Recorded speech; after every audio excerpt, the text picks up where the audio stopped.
Bismillah. Assalamu alaikum. Clothings don't play any role in differentiating the victim and the oppressor.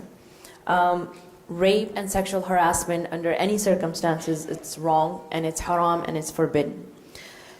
When this case came to the Prophet, or even afterwards, after the Prophet, during Sahaba, they were never any rape or sexual harassment cases. Whenever they were judged, the clothing of the woman or her behavior was never questioned. However, there is an uproar by our brothers that, even some of the people of knowledge, and we have some verdicts from overseas, from very knowledgeable people that make the highlight of our, news outlets here in the West, where they do blame women for either not dressing appropriately or not behaving appropriately, and then in a way tempting the men to rape them. We have several cases in Muslim countries, in Saudi Arabia, in Pakistan, in Egypt. You just have to Google to see how many cases happen where unfortunately the victim gets the blame, where unfortunately the victim gets the judgment. But none of this is a reflection of Islam. This is just simply a lot of time men trying to dominate women through any mean that they can come up with, and unfortunately a lot of time it's the abuse of religion. The example I really like to quote is, if a door is unlocked, let's say somebody's house, and the door is unlocked, it does not, or it's not properly locked, or it's left wide open, or whatever the case may be, under no circumstances does it give the right to a person to go and steal from the house, right? So no matter what happens, the action of the thief can never be justified. So similarly, when people bring and they accuse women, or they bring up this point that if a woman was clothed properly, or if a woman was behaving properly, or if a woman was just staying indoors, none of this would have happened. So to bring up clothing as an excuse, to bring up behavior as an excuse, and try to justify in any way the action of the perpetrator is unacceptable, and it's completely un-Islamic.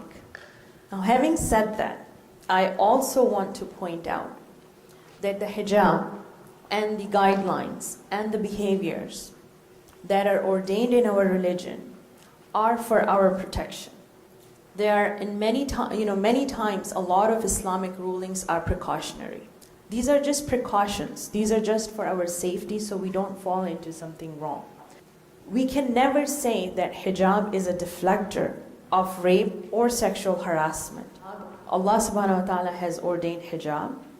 And yes, hijab is a spiritual act, and it is a connection of the one who wears hijab with her Lord directly, and an act of worship that she's doing only to please Allah subhanahu wa ta'ala. Every action that's obligatory in Islam also has side benefits. So yes, hijab is a spiritual act towards Allah subhanahu wa ta'ala, and we expect our reward from Allah only. However, this also has some side benefits, and our protection is one of the side benefits of it. This is not the benefit. There is no guarantee that it's going to protect a woman from being harassed, because there are many cases we know in Muslim countries where women are properly covered, they still get raped and harassed. In Saudi Arabia, astaghfirullah, during, we have many sisters who have come out and they have reported that they were harassed during tawaf in Makkah, in Allah's house, a'udhu billah. So there are many cases like that. It's not, as I said, hijab is not a deflector of harassment or rape. It's not a guaranteed protection, but it is a precaution. It is something that has benefits on the side, other than obviously, firstly and foremostly, we wear hijab for the sake of Allah, to please Him, because He is the one who has ordained it. And the truth is that the non-Muslims, they cannot differentiate between culture and religion. So whatever is happening in Muslim countries by Muslim, for them, that is Islam. And unfortunately, because we don't have these kind of dialogues, on topics like this, a lot of our Muslims who are not as educated about their religion, or especially our youth, they get equally confused about what is the true Islam, what are the actual Islamic rulings on issues like this, like about rape and sexual harassment.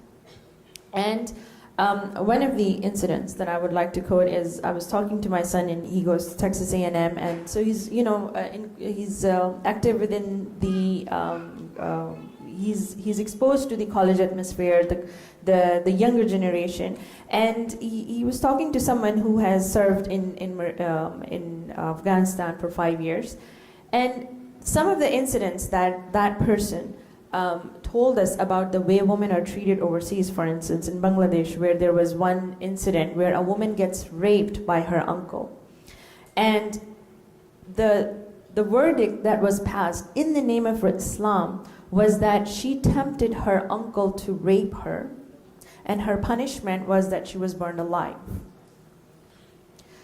Now, obviously we know that it's completely wrong. First of all, no one can, the burning alive is not even a punishment that can be done by us, by human beings. It's not allowed, it's haram.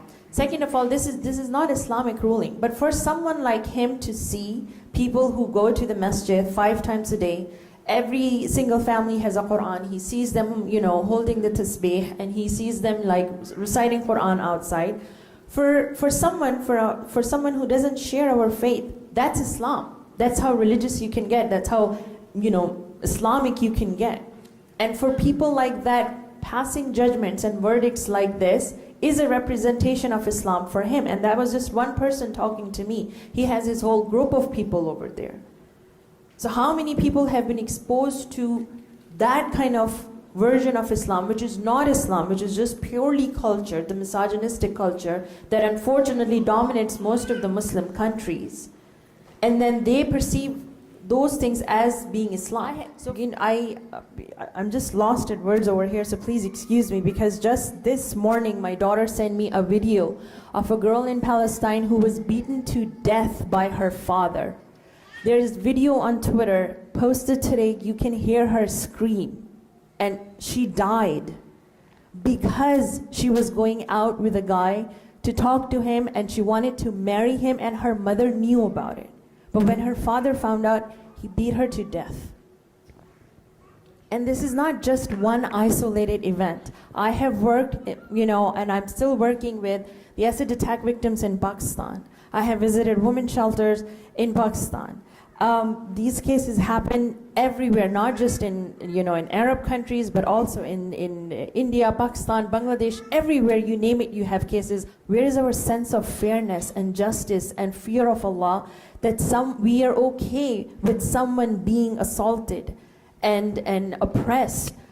And as a community, it is also our responsibility that we need to stop judging other people. We need to stop judging other people's children or their actions or what is happening in other families.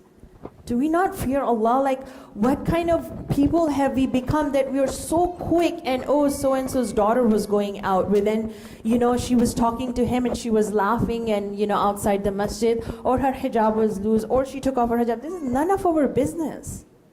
Instead of focusing on other people's lives and what is happening in their families, we need to focus on our own selves. Like one of the imams said, that I'm so focused on my own wrongs and on my own actions, I don't have time to look around and see what other people are doing. We are so judgmental, and we are so fearless in passing judgments on other people or their families or their children, that we put them in a very difficult situation. We need to start thinking as a family, as a whole. Only then we can become a strong community again.